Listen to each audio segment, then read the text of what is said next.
Hi guys, welcome to another video. So I thought I'd do a video now. There was a thing in the news about a school group a couple of days ago. It was in there, just been fined £35,000, something similar, for taking a group of kids out on the ground, didn't have the correct equipment.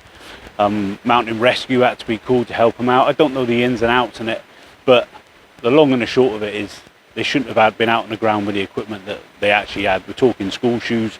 It was about a foot deep in snow and so on. So I just thought it comes to mind. I do a lot of work with cadets. I do a lot of work with scouts as well. So it comes to the forefront of my mind. There may be people out there that maybe want a little bit of advice on what you do put in your day sack, depending on where you're going, who you're going with. Now, I pack my day sack depending on exactly that. Am I going out by myself? Will be packed completely differently if I'm taking a group of children out, for obvious reasons. You need more equipment. You need to be able to help them if needed. And it does go peak tong. Now, we think nowadays the survival as being people in the jungle in the Second World War and shot down in Vietnam and stuff like that. Them children that were on that group, or any group that would have been out on the ground at that time, and it happens up in Scotland as well, survival is literally about staying alive. Now, if they didn't have the correct equipment, they would have had to wait there for Mountain Rescue to find them. 9 times out of 10 up on the hills, you can't actually get a signal anyway. So they would have to move around to try and find the best place to get a signal and wait there to get rescued. It's not that simple, especially with a big group. So some of the basics that I take with me, I'm just going to go through now. There is stuff that you can adjust yourselves, but this is just my advice what to do. First thing, a decent day sack. It's all right getting your $9.99 day sacks and going out on the ground, but if you do happen to slip, the first thing that's going to go is the straps on the side, and if they snap, you've got no way of actually carrying it. So if you're going to actually get into walking, especially if you've got groups that you're going to be taking out on the ground or with a group, I suggest you spend a little bit more money on a half decent day sack. And the same again, the next thing to do with a day sack is if you've got a decent day sack, get yourself a decent day sack liner, or Bergen liner, canoe bag, whatever you want to call it. This wasn't a massively expensive one. It fits perfectly inside this. This is a 38 litre day sack, which is what I normally take out on the ground. If I'm just by myself or a small group, probably costs about £10–15 with a liner. The biggest bugbear I find, especially when it comes to like with cadets and stuff like that, is the flimsy little bin bags that they put in there. It is not waterproof in the slightest. It doesn't help at all. If anything, it'll hold the water in the bottom of it. It doesn't keep the kit dry inside, and you're looking at putting 2 or 3 in there. You can, at a push, use maybe a rubble bag or something like that, a little bit thicker. They are a lot more waterproof, but you still can't really tie it at the top. These type are hard at the top. You've got a clip, the male and female side. You can clip them together and they stay nice and waterproof. Again, you don't have to spend a lot of money. Once you've got the inside sorted out, it's the sort of kit that you're actually going to carry on yourself. Now, I would normally go walking around up on the hills with this sort of jacket on. If the weather turns bad, I've got Gore-Tex that sits in the side there. It's a no-brainer. You're going to carry Gore-Tex with you. Always carry top and bottoms.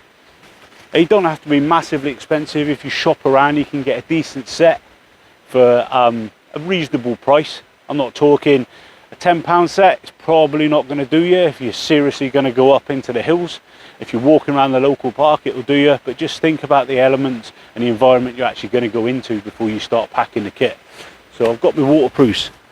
I've also carry an extra layer of warm kit, just in case I do have to stop somewhere. I can put an extra layer of warm kit on. The last thing you want to do is be freezing at the top. You want to make sure that you're keeping that body heat as much as you possibly can when you're out on the ground. So just an extra layer. It's nice and small, didn't cost very much, about £15–20. Shows up nice and small. Just stick it in the bottom of the day sack. In the summer, I cannot stress this enough. This is a Midgie net. If you come to Scotland and you're going to go anywhere up on the hills in Scotland and you haven't got one of these, you'll need more than Mountain Rescue to come and get you. Midgies up here are horrendous. This is probably the best bit of advice I can give you. In the summer, make sure you got a Midgie net. Another big bugbear of mine, water bottles. Now this here costs about £6, I think. It's done me plenty, didn't cost a lot. Metal water bottle. And the reason we use a metal water bottle The plastic ones that you go and get at a co-op and that just before you go up the hills, it's all well and good to fill one of these up. But first thing you do when you stop is sit on your day sack, especially little ones. They will literally collapse onto their day sack. Burst a water bottle, no water. If that's at the start of the climb going up, you're in trouble. You might as well just turn around and come back, because you're going to be hanging out and you put yourself in a dangerous situation. So make sure you get yourself a decent water bottle if you're going to go up the hills a lot. It doesn't cost a lot. You can probably get them off eBay for a couple of quid. But a metal water bottle with a screw top, and make sure that it works. Fill it up with water, shake it out, because sometimes the rubber seal goes in the top and it doesn't fit correctly. Now whenever I go anywhere that's of a decent height, that's if I'm definitely 100% if I'm going up one of the Munros. Anything if I'm going up Corbetts, stuff like that, maybe think about it, depending on the weather, is one of these. This is a 4-man emergency shelter. It was about, I think if I remember rightly, about £35, but I take this on every single trip, especially in the winter when I go out. It folds up to next to nothing, and when I say it would save your life, if you've ever been in one and it's cold, just to get in one and get out of the way. I mean, I've used this several times if I'm on a small group, just to get people in, have your lunch and then disappear again. You would not believe how much heat these hold. They are fantastic bits of kit. And if you're serious about going up hills, I cannot stress enough, I recommend getting one of these. So that's the main bit. That's going to be in your main compartment, or what I keep in my main compartment. Your food and that is entirely up to you. I don't recommend you take sandwiches and stuff in one of the like the cardboard wrappers. You get them out, put them in something hard. For the simple fact, like a small lunchbox, for the simple fact is, I guarantee you'll sit on it or you'll fall on your day sack, squash your sandwiches, you've got no food. So think sensibly when you're actually packing things like your food as well. Another mainstay is a first aid kit. Never ever leaves that day sack. I may top it up every now and then and check the contents of it, but this day sack, this first aid kit stays in that day sack, stays in the top flap. Don't mess around with it. Every time I go out, I know I've got at least something for small cuts, bruises. There's a couple of bandages in there. I'm not talking tourniquets and stuff like that, but it's just enough to be able to get myself by, especially if you're taking groups of kids out. Map and compass. The amount of people that go navigating on a app on their phone is unbelievable. It's scary to think that these people think that they're just going to get by with an app on their phone. It's good to use if you're losing yourself and you can just nip onto it, but why wouldn't you just get yourself a map? And when you get yourself a map, make sure you get a decent map case. But alright, mine's a little bit more expensive. I think I paid about £20 for my map case, but it's lasted me 10 years and still going strong. It's nice and easy to fold up, and I can put any size map inside there that I want. I cannot stress enough the amount to take a map out on the ground with you, so you've got a rough idea how to orientate yourself. Make sure you know how to use the damn thing before you go out as well. There's no point in having a map if you don't know how to use it. Same again, there's no point in having a map without a compass. A decent compass, not a $2.99 out of some eBay shop. A decent compass, Sunto, Silver, something along those lines. There's 2 or 3 different ones you can get, but if you're going to go up on the hills and you're going to do map reading properly, you need a decent compass. The smaller ones, and to be honest, they're no use to man nor beast. They sell them for a £5 for a specific reason, because they ain't no good. Get a decent compass if you're going to go out on the ground, and if you pay a decent amount of money for a compass, get a compass protector. All right, I paid £5 for this one. It's made of foam. I got it off some guy down south who was making them, an ex-military lad that was making them, so I got quite lucky. But you can just make them out of an old foam matting or something like that. Just make sure you protect your compass, because if you break your compass, you're gubbed. Making sure the compass works before you go out on the ground. Check all your kit before you go out on the ground. There's no point in taking a map case, we've got a big slice down the middle of it. There's no point in taking the compass because it's got a bubble in it, or your bezel doesn't move, or something along those lines.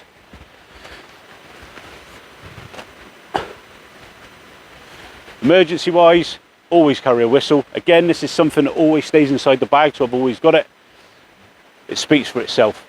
If you've got a whistle, you can attract attention, especially if you find yourself lost or disorientated, shall we say. from the group. If you've got a big group, always make sure every single person in that group has got a whistle so we can find them if we need to, if they go wandering off to take pictures. Right, last couple of items then. Notebook and pen. Waterproof notebook for obvious reasons. If the weather does turn and you do need to write it down, something down, always carry a pencil with it, not a pen. Pencil won't run out until the actual lead runs out. Pen could stop working in wet weather. I normally carry this, whether it be for notes as I'm going out. If something happens, I need to take notes down. I may have to relay information to, if heaven forbid, touch wood, it never happened, an emergency situation, and I had to relay information to a rescue, mountain rescue or police rescue or something like that. Notepad and pen, cost next to nothing, couple of quid, stick it in the top of your day sack, never take it out again. It's always going to be there for you. Cost £1. Emergency blanket. It's a no-brainer. If someone does fall ill, someone does hurt themselves, it's an easy way of keeping them warm, keeping that body heat inside them. And for £1, you can't go far wrong, can you, really? Siloom, or a glow stick, if you don't know what a siloom is, can be used in various different situations, can be seen from a very long way away, especially at night. If you can make a buzzsaw, which is like a previous video I've put on.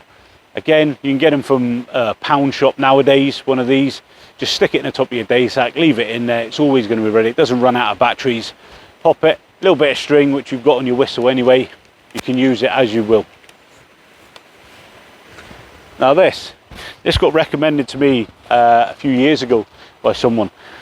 Well, it is an emergency light. You normally find them in somewhere like B&M or something like that, coming up to either winter, in the car section, things like that.